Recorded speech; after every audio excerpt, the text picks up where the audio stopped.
So recently we had a session with Eric Rosen, and in that session we discovered that we had one huge weakness that was causing us to lose most of our games. And if you're below 1400 rating, then you'll probably be making this mistake too. So the key mistake that we were making was that we were playing inefficient openings and we were wasting a lot of time by moving a single piece multiple times around the board. So, after hitting the drawing board, I'm going to show you 3 simple steps in order to solve this problem. But before we get into it, I just wanted to say one thing.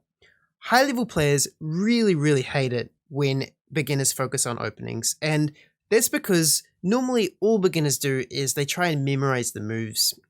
And so instead, we're going to recognize that memorizing is just a byproduct of understanding an opening really well.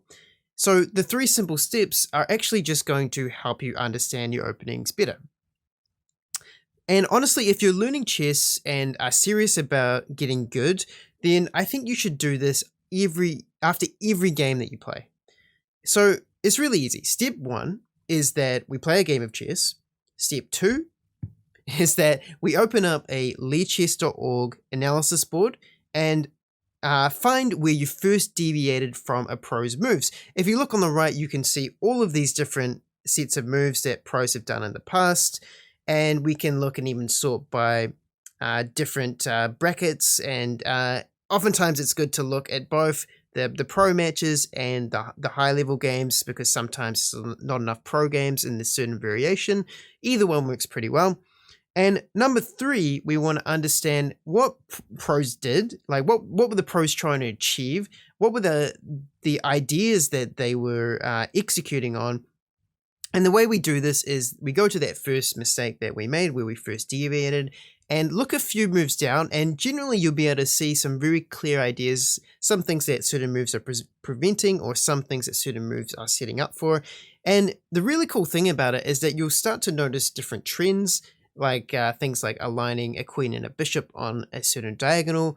And I won't go into them because there's just so many of them, but you'll start noticing there's certain things that pros will do all the time, and they all lead to opening efficiently. So to illustrate this and just to show you what I mean and where players of our level can go wrong is I found this game that I played where my opponent did this kind of weird Londony system sort of thing, but it wasn't really the normal London system you see, because normally people don't actually move this knight to C6, C3, sorry. And the difference here is that if I was going to play my normal opening that I do against London, which I usually move my queen to B6, if I was going to do this, we'll find that this is actually an inefficient move, because normally this is really good.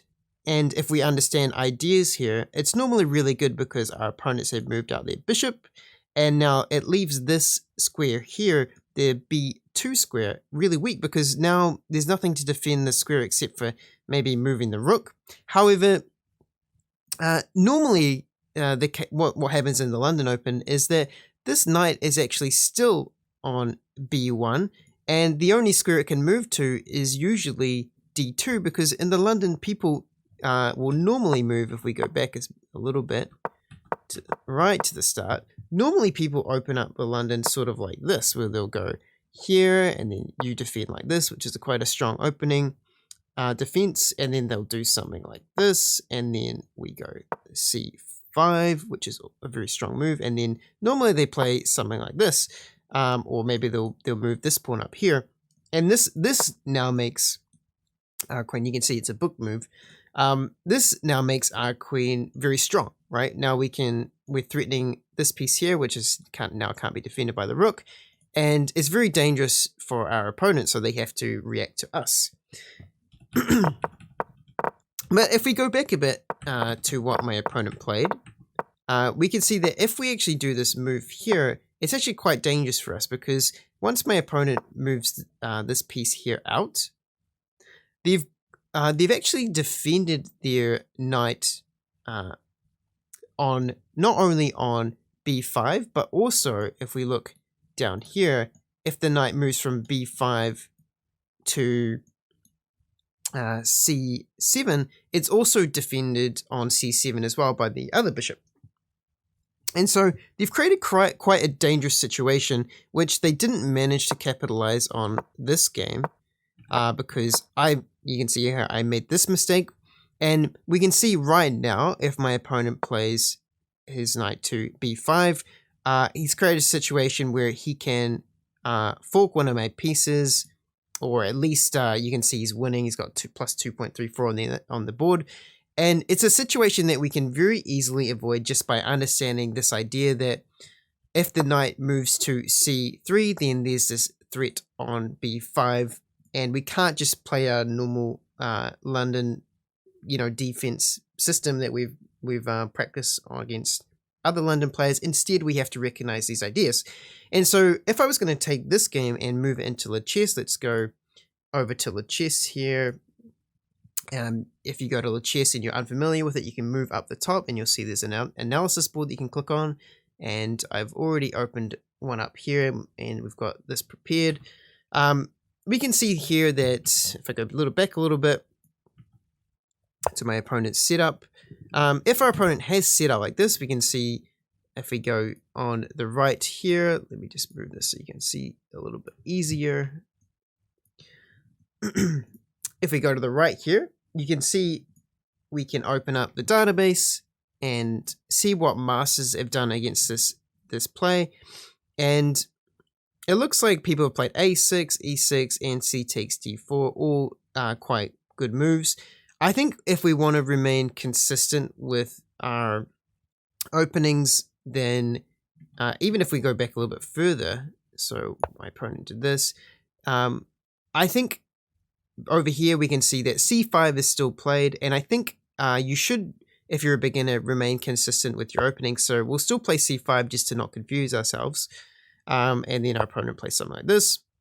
Now we can see that a common move in this position, because we're looking at these ideas, is actually to play a6 and also to take the center. I'm not sure what the idea behind this is, but then also to play a6 afterwards. So we've got a6, we can also play g4, but that looks like it's very good for white. But a6, when our opponent has this kind of setup, looks to be the main move. And so we can see very easily here that we should be playing a6. But it's a concept that unless we actually had a look in the database and saw what pro players were doing, we wouldn't know that this was actually an efficient move, because if we were going to play this in the normal London system, say we played this every move against, opponent goes back, maybe they play something like this, we play the normal London system. If we were going to play a6 now let me just maybe do this. Still a good move actually here, but say our opponent plays this. If we were going to play a6 now it's an inefficient move. It doesn't even make it onto the list of moves. So we have to understand when it's important to play these specific moves, and the best time to do it is after you play a certain game. You see your opponent's made a specific set of moves that's a little bit different, and we're going to go into the analysis board and see that a6 is the inefficient move to play, and we're going to not just blindly play this move. We're going to understand why a6 is a good idea, and in this case it's very obvious why it's a good idea.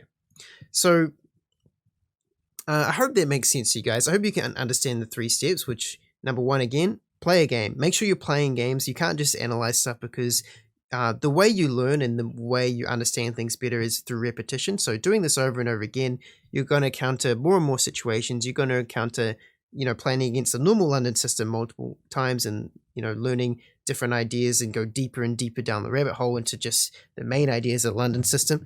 But then you're also going to come across these games, which you're going to learn a6 is a good move. You only need to learn that, once or twice before you pick that up. And now you've got a new defense in your repertoire. But not only that, you're also learning that anytime in the future where you see this kind of setup, you're going to be looking and asking yourself, oh, I remember this knight on c3 and the bishop opening, having the opening diagonal to b5. Am I going to need to play a6 here? Is Is b5 c7 a threat? And if so, you're going to know that a6 is an inefficient move to play.